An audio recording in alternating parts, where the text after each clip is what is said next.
আসসালামু আলাইকুম ভিউয়ার্স, আজকের ভিডিওটি শুরু করতে যাচ্ছি আপনাদের একটি অনেক বড় সমস্যা ক্লিয়ার নিয়ে।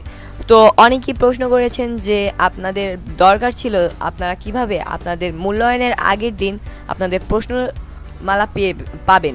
তো আপনারা এ বিষয়ে অনেকেই জানেন না যে আপনাদের মূল্যায়নের আগের দিন আপনাদের প্রশ্নমালা আপনাদের সামনে উপস্থাপন করা হয়। তো এটা অনেক ইউটিউব চ্যানেল রয়েছে, তারা তাদের ইউটিউব চ্যানেলে এই ভিডিওগুলো দিয়ে থাকে এই প্রশ্নমালা নিয়ে। এবং এই প্রশ্নমালা তারা কিভাবে পায়, আমরা একটা জিনিস জেনে রাখি যে এই যে প্রশ্নমালা, এই প্রশ্নমালাটি কিন্তু আপনাদের যারা শিক্ষক রয়েছেন তাদের নৈপুণ্য অ্যাপসে দেওয়া হয়, এবং এই নৈপুণ্য অ্যাপস থেকেই তারা মূলত প্রশ্নমালা সংগ্রহ করে থাকেন। এবং আপনারা যারা শিক্ষার্থী রয়েছেন আপনারা কিভাবে এই প্রশ্নমালা পাবেন, তো ওই নির্দেশনায় বলা হয়েছিল যে নৈপুণ্য অ্যাপ ব্যতীতও আরেকটি তাদের সহ ওয়েবসাইট রয়েছে, অর্থাৎ আমাদের যে সরকার রয়েছে তাদের একটি ওয়েবসাইটে শিক্ষা মন্ত্রণালয়ের ওয়েবসাইটে আমরা এটা পাবো।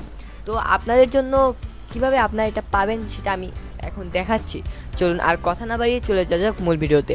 তো ফার্স্টে আপনাদের একটি ওয়েবসাইট খুলে নিতে হবে, একটা ব্রাউজার খুলে নিতে হবে। ব্রাউজারটি হয়তো আপনারা ক্রোম খুলতে পারেন, এবং যে কোনো ব্রাউজারই খুলেন, কিন্তু ক্রোমটা বেস্ট হবে।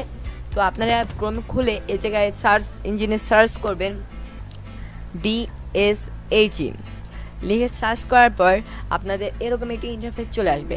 আপনাদের মোবাইলও আসবে এবং কম্পিউটার ডেস্কটপ এরকমও আপনারা দেখতে পারবেন।